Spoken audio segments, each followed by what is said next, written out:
저희가 준비한 7위부터 만나볼까요? 친윤 모임에 간 홍준표 시장. 무슨 말을 했을까요? 좀처럼 한동훈 전 위원장에 대한 비판을 멈추지 않고 있는 홍준표 대구시장입니다. 당 내에서도 최근까지도 그럴 거면 탈당해라 혹은 노역이다. 당내 비판도 적지 않았는데요. 그런데 오늘 오후에 홍준표 시장이 상경을 했습니다. 친윤 중심의 포럼 세미나의 모습을 드러냈는데요. 바로 직전 저희가 긴급히 편집한 영상 홍준표 시장의 목소리가 있습니다. 직접 한번 만나보겠습니다. 진영 논리가 지배를 하니까 도대체 지금도 그래요. 뭔 사건, 뭔 현안이 터지면 홍해에 물 갈라지듯이 쫙 갈라집니다. 옳고 그름을 따지지 않아요. 그런데 요즘 정치하는 거 한번 보세요. 진영 논리만 지배를 하니까 이재명 후보도 그렇게 부패하고 해도 팬덤이 형성돼 있어요. 그럼 비판의 대상이 아니에요. 숭배의 대상이지. 우리 당도 마찬가지예요. 그래서 극단적인 대결 정치 구도로 갈 수밖에 없다. 가장 극명하게 나타날 것이 22대 국회입니다. 그거 한번 보세요. 조국이도 들어와 있고, 응? 이재명 대표는 지금 홀홀 날고, 우리 당은 선거에 참패해가지고 전국 기가 주고 쪼그러져 있고 21대보다 지금 국회 의석수가 더 압도적으로 돼 있잖아요. 그거 어떻게 감당할 거요? 이 당에 전사가 있습니까? 우리 당에는 전사가 없어요. 민주당에는 전사가 정말 많습니다. 우리 당에 있었던 마지막 전사는 이재호, 김문수, 홍준표가 이 당의 마지막 전사였어요. 뭐 이상한 거 하나 들고 맨날 국회 그 밑에 앉아가지고 과음하면 지르고 끝나는 거예요. 그게 무슨 정치야? 대도 없어요. 혼내는 듯한 강연. 홍준표 시장 오늘 뭐 권성동 의원이 주최한 보수 포럼인가요? 세미나에 오늘 상경을 해서 아예 주제 강연을 했습니다. 홍준표 시장. 근데 허민 기자님, 최근에 이제 홍 시장이 한동훈 전 위원장의 연일 비판 목소리와 무관치 않기 때문에 저 내용 중에 어떤 내용들이 있냐면 뭐 국민의힘의 지금 한계 혹은 여러 얘기를 했지만 국민의힘의 전사는 마지막 전사는 나뿐이고 지금 뭐 그 나중에 들어온 사람들은 셀럽이고 유명 인지도 놀이나 하고 있다 이런 얘기를 하고 있는데 일단 어떻게 들으셨어요? 네, 근데 오늘 그 조금 전에 끝난 그 강연 내용을 그래도 빨리 이렇게 보여주셔서 저도 지금 보고 무슨 말씀을 했는가를 들었습니다. 사실 걱정이 됐던 거는 홍준표 대구시장이 소위 이제 권선동 의원이 주최했던 저 모임에 가서 또 한 번 한동훈 전 비대위원장을 애라고 얘기할까 봐 참 걱정을 했는데 근데 다행히 그런 얘기는 안 했고 사실 오늘 홍준표 시장이 얘기한 저 내용들은 정말로 공감할 내용들이 전 많다고 생각합니다. 확실히 당의 중진으로 15대부터 쭉 국회의원들을 여러 번 하고 그다음에 대구시장, 경남도지사 뭐 이렇게 거쳐오면서 당 대표까지 거쳐서 해왔던 분의 정치적 그 근육을 참 보여주는 발언이다. 좀 그런 귀담아 들어야 될 내용이 많다고 보고요. 특히 이게 정치적으로 양극화돼 있다라고 한 얘기, 팬덤 정치, 그리고 대결 정치가 극단화돼 있다는 얘기는 에이미 추 미국의 교수가 이제 정치적 부족주의라고 하는 책에서도 굉장히 통렬히 비판을 했는데 사실 대한민국 정치에서 굉장히 귀담아 들어야 될 그런 내용이라고 생각을 하고요. 그래서 정치 양극화를 굉장히 통렬하게 비판했다 봅니다. 전사가 없다는 말도 사실은 저게 굉장히 중요한 얘기죠. 옛날에는 어떤 반드시 우리가 지켜야 될 법안, 또 우리가 반드시 막아야 될 법안이 있다면 그냥 저기 피켓팅 한번 하고 그냥 가는 게 아니고 며칠을 굶어서 단식을 해서라도 따냈고 국회 문을 막아서라도 따냈던 그런 결기 같은 것들이 있었어요. 그래서 그때 15대 때 들어왔던 이재호, 김문수 그런 분들의 얘기도 했던 건데 사실은 그때가 전사의 시대였죠. 알겠습니다. 지금 저는 제가 이제 보면 국민의힘에 그런 투지와 결기가 넘치는 사람들이 좀 부족하다라고 하는 말은 좀 귀담아 들을 필요가 있다. 뭐 너무 자기 자랑을 하는 것 같이 보이긴 하지만 그런 생각이 듭니다. 우리 당의 마지막 전사는 나다 얘기를 하면서 그 아까 뭐 인지도 셀럽 얘기를 했었던 것 같은데 그 속보자막 그러니까 유명세잖아요. 인지도로 유명세로 영입돼서 아르바이트로 국회의원이 됐다 쓴소리도 했는데 뭐 허민 기자 말씀처럼 새겨들을 만도 국민의힘 분명히 있다. 다만 오늘 저희 뉴스탑10 첫 출연하신 호준석 대변인 이런 건 있겠죠.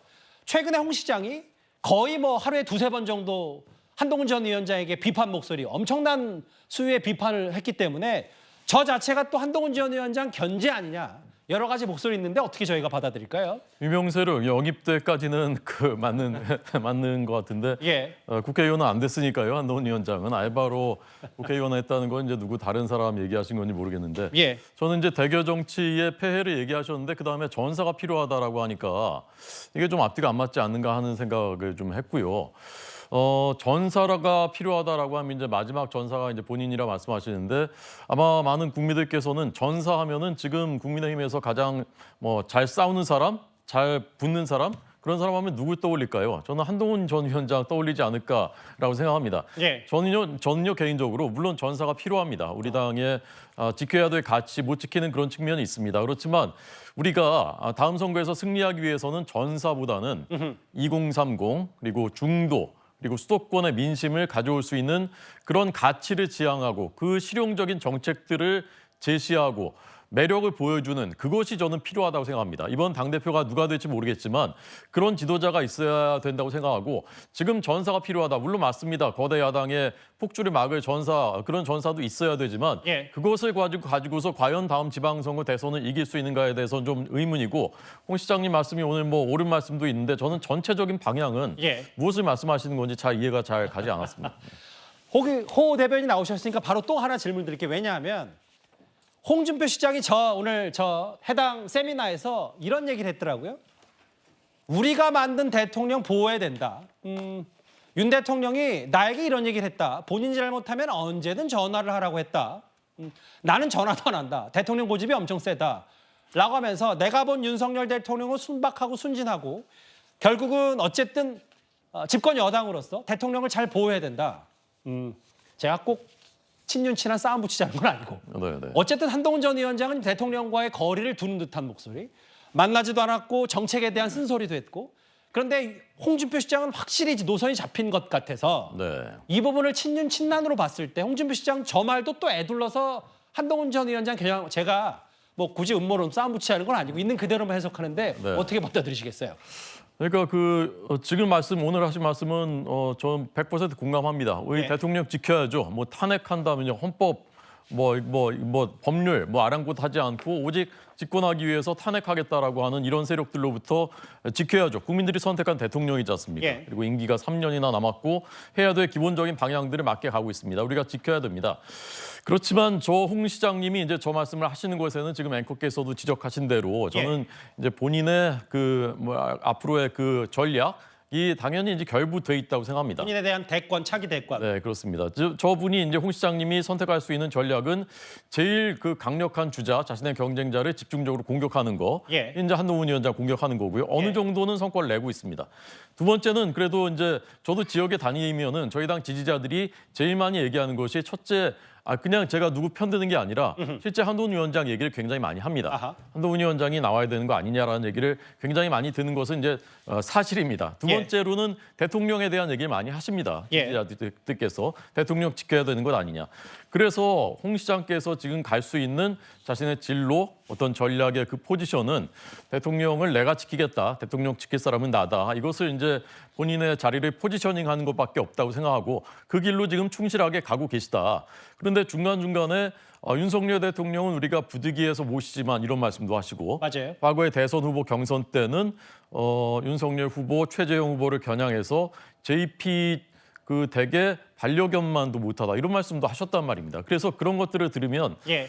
정말 그 진심을 어느 정도 이제 우리가 믿어야 되는 것인가에 대해서 좀 의문이 생기기도 합니다. 그러니까 이제 홍 시장이 말하는 보호와 호 대변인이 말씀하셨던 그런 어쨌든 집권 여당이 함께 가야 되는 데지만 보호의 개념, 쓴소리를 할 건 하냐, 이런 부분에 대한 여러 시각이 좀 많이 있겠죠.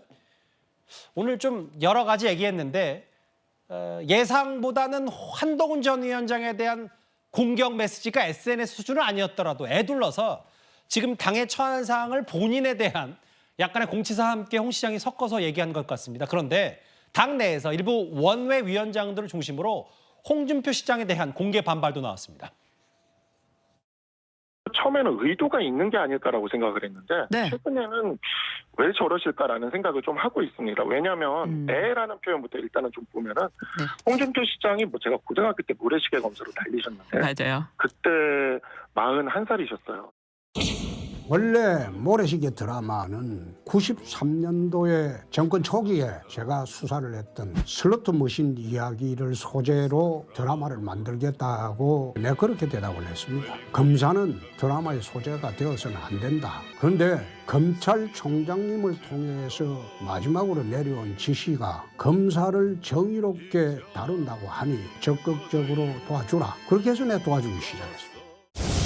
처음 그 대표라는 직함을 가질 때가 50대였어요. 네. 근데 지금 50대인 한동훈 위원장한테 애라고 그러잖아요. 조금 있으면 환갑일 때 애가 될 것 같아요. 우리 후배들을 위해서 진짜 앞에서 좀 이끌어주시는 그런 모습을 보여주셔야지 계속 이런 식으로 하시는 거는 조금 안타깝다는 생각도 들고. 의도는 그러니까 지금 73년생 50대인 한동훈 전 위원장인데 계속 애라고 하는 게 좀 안타깝다. 본인 모래시계 검사 첫 번째 당대표도 50 아니냐. 이거 전형적인 내로남불 아니냐라는 얘기인데 김준욱 대변인. 근데 지금 돌아가는 상황을 보면 홍 시장이 과연 한동훈 전 위원장을 연일 비판하지 않았으면 이렇게 상경을 해서 세미나에서 주제 강연을 과연 했을 수도 있을까? 여러 가지 생각이 들 정도로 홍 시장이 이제 한동훈 전 위원장을 때릴수록 한동훈 전 위원장은 커지지만 홍준표 시장이 나름 대구에서도 존재감도 커지고 이런 정치적인 국면을 어떻게 받아들여야 됩니까?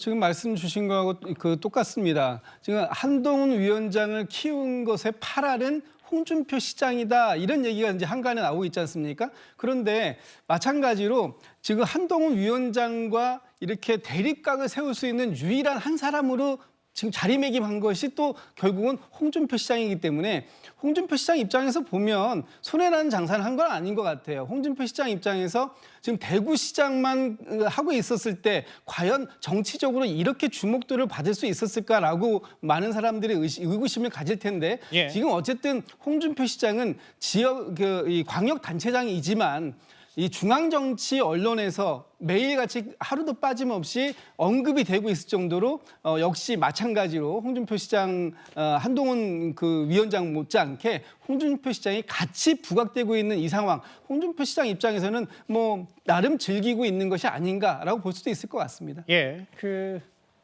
이제 여전히 그 한동훈 전 위원장은 뭐 일부에서는 전당대회 출마 가능성을 거의 80~90% 본인 스스로 했다고 했지만 아직 마지막으로 본인이 진짜 전당대회에 나갈 결심을 했다. 이게 100% 선 건 아닌 것 같거든요. 홍준표 시장 얘기했고 김종인, 나경원, 뭐 유상범 뭐 이런 인물들의 한동훈 전 위원장 평가 얘기를 지금 만나보면 허민 기자님. 네. 현명하면 당대표 안 할 것이다. 다음 기회 충분히 있다. 소중한 대권 후보다. 대표 잘못하면 소모된다. 당대표 출마하면 득보다 실이 많다. 이런 평가를 개인적으로 어떻게 하시겠습니까? 지금 보면은 이제 한동훈 전 비대위원장 그리고 사실상의 원톱 선대위원장의 이제 7월 달로 예상되는 이제 전당대회 출마를 조금 말리는 그런 조언을 하고 있는 분들이 보면은 다 이제 정치적으로 많은 경험을 가지신 분들이죠. 김종인 전 비대위원장이 1년만 기다려봐라. 그러면 좋은 기회가 있을 거다. 한명하면 지금 당대표 안 한다 이렇게 얘기했고 또 나경원 이번 당선인도 나 같으면 출마하지 않겠다 이렇게 얘기했고 뭐 윤상현 그리고 뭐 안철수 이런 분들이 다 비슷한 얘기들을 하고 있어요.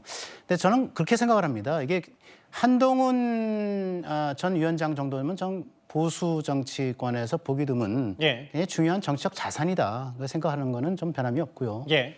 그럼에도 불구하고 이제 총선 참패의 책임 원인을 지고 물러났기 때문에 물러난 상황에서 조금은 자기의 정치적 근육을 키울 수 있는 그러한 좀 시간을 갖고 그리고 좀 이게 뭐 홍삼 비유로 하는 분들이 계시는데 홍삼 6년근 홍삼을 이제 2년 3년 만에 이렇게 또 먹어버리면 약효도 없고 먹는 사람도 기분이 안 좋고 홍삼도 기분이 안 좋을 것입니다. 그러니까 한동훈 위원장 지금 아직은 정치적 훈련을 좀 부족하신 분인데 예. 이런 분들이 이 훌륭한 정치 사산을 조금 더 훈련을 시켜서 정치 권력을 키운 다음에 놓으면 좋은데 지금은 이렇게 써먹어서 사실은 정치 환경, 정치 지형이 굉장히 좋지 않고 민주당이 모든 걸 장악하고 있고 그리고 또 그 와서 지금 뭐 보면은 이제 당대권 이제 이게 분리 때문에 그 대권에 또 나서려면은 1년 반 전에 나와야 되기 때문에 내년 9월 달에는 또 물러나야 됩니다. 그러면 어떤 중요한 이제 뭐랄까 선거에서 이제 공천권을 행사할 수도 없어요. 별로 할 일이 없다는 거죠. 알겠습니다. 예. 예. 그럴 경우에 이런 정치 자산을 지금 불러내서 별로 할 일이 없게 만든다는 거는 나는